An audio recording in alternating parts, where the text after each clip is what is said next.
So it's just a hey you, and then you look at the thumbnail and you hover over it on your mobile phone, and I'm waving my hand and it says hey you. So you should want to watch that. That should be enough for you. I'm Ganji Kid. I'm a YouTuber, Twitch streamer, Twitch affiliate.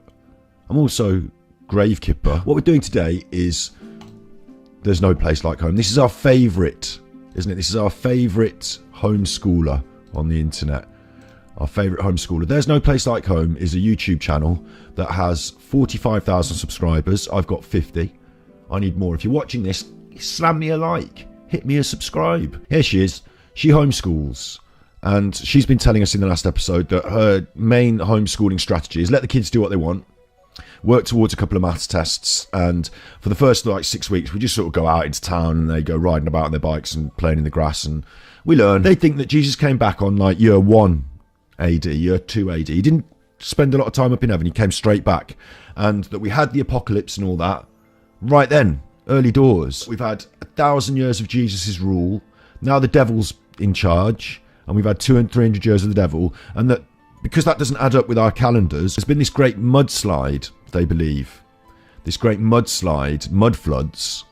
And that what happened was that mud flooded the earth in about 1200. Our calendar goes up 0 to today. And they think that mud flooded the earth. And when it did, they inserted about, 700 years of history.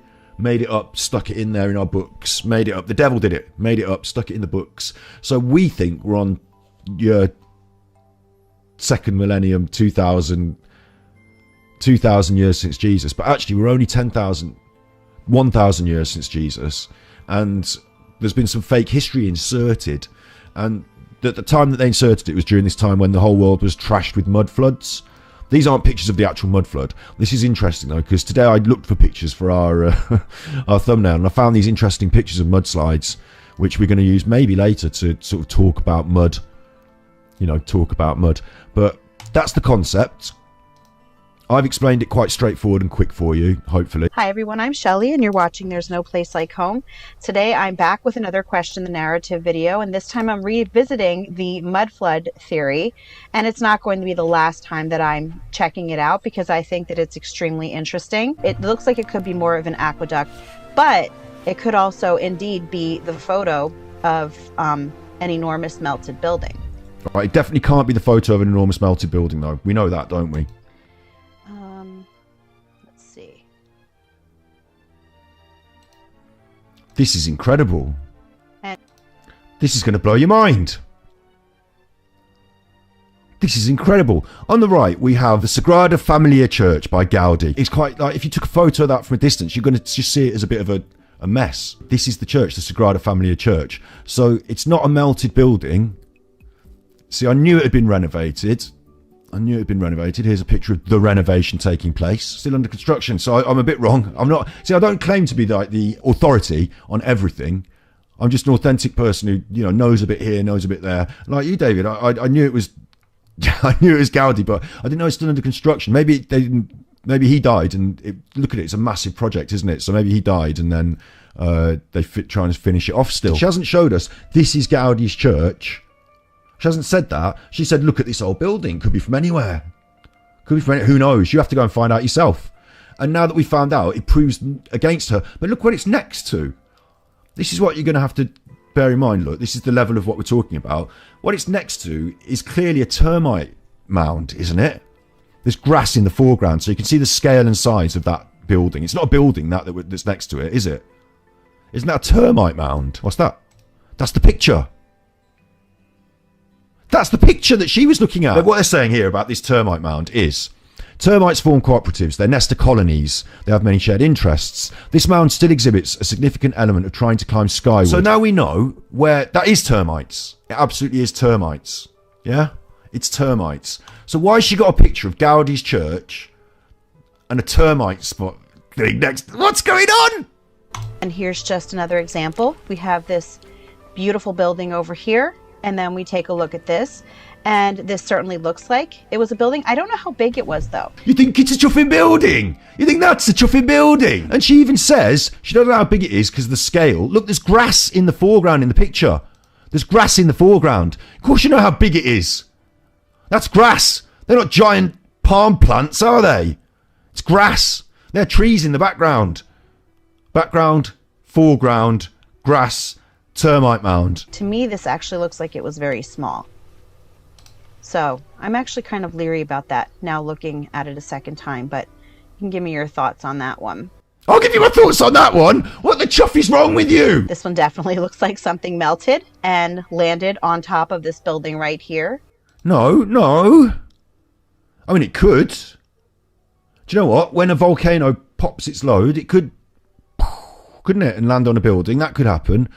But to me, it doesn't look like that. This looks more like someone has carved out of a piece of granite a sort of shape and then built into it, maybe. I don't know what that is. I'd have to find that picture again, and I bet there's a logical now that I've seen the other two pictures and I know the logical explanations, I'm more on the side of there's probably a logical explanation for this. I mean, it doesn't look like volcanic magma, does it? It doesn't look like, because magma, volcanic rock often is quite dark. It looks more like granite to me, and you can see there's some kind of like almost chiseled sharper edges to it where it's been broken. I think someone's carved it. I think someone's seen a big piece of rock, big old chuffer piece of rock on the mountainside, and they said, you know what, I could carve a cheeky house out of that. Bear this in mind, if you live in that little house up on the mountain, like, what are you doing to anyone that they need to drop molten rock on your house during a great reset? And you can find these buildings all over the world, and most people would not even suspect. This is Castle Rock, and if you look very closely at it, it looks like there are entrances. Where's the interior? If buildings were melted, where are all the other melted materials? Yeah, where is everything else? Why do we only build in one material? That's a very good point. That's a very good point. Sometimes in these melted structures, you can see columns. In geological terms, the rock formation of Devil's Postpile in eastern California are relatively young. They formed less than 100,000 years ago when a lava flow cooled and cracked into multi-sided columns. Brilliant. Here's another great example. If that doesn't look melted, I don't know. It does, of course. Of course it looks melted. That's erosion. That's what erosion does, isn't it? That's how erosion works. What we are finding is that this right here looks like they excavated and found some buildings under. No, they didn't excavate and find. You're confused. This is modern building. They knew they were there already. They don't just dug, oh look, turns out there's some buildings down here. I'm glad we didn't build a house on this plot. No, they're about to do building work, so they're excavating the existing structure, which they've probably demolished a building here. There was probably a building already here. They've demolished it, and they're excavating the foundations to possibly. It looks like there's a load of new sand. That lorry has just. They're not. How stupid can you be? I'm sorry, I don't want to be rude to this woman, but they're not excavating that sand. They're putting that sand in, and you can see because there's a big lorry there that's a delivery lorry, and some of the sand is on the side. Or they may. You know what? They might be excavating it though. It's possible they're excavating it because it could be this cellar fell into disrepair. This foundation was used as a foundation. They dumped a load of builders, fresh looking builder sand into it. And now we're going to excavate it and renovate it and put a new building on top. You know, we have listed buildings in the UK, so you don't just demolish everything you find. But it could be this, could be that. There's lots of reasons. I can see somebody doing something with the brickwork there. There's somebody stood in the place with a shovel. The fact that someone stood in the cellar with a shovel makes me think they're putting the sand in, because he's going to be there to make sure that can be moved around. He's not going to be piling up the sand in the corner with a shovel, is he? Possibly could have been tunnels as well, especially if you look at a lot of the castles that have the huge doorways, and not even just castles, but a lot of older buildings had huge doorways. And there is a theory that pre-flood, antediluvian era, not only were there giants, but that the people, the humans in general, were taller in those days. Why was the interior of the building not laid out for giants? Why wasn't the entire building giant? Why wasn't it built big? Because they would have been able to, they would have been giants, so their bricks would have been bigger, their hands would have been holding bigger bricks, they'd have built things taller, their tables would have been bigger, their chairs would have been bigger, like the doorways, interior doorways would have all been bigger, they would have been painted bigger comparative to the foliage and the trees on paintings, wouldn't they? All our images of humans would have been, they would have looked bigger. That's all that I have for you today.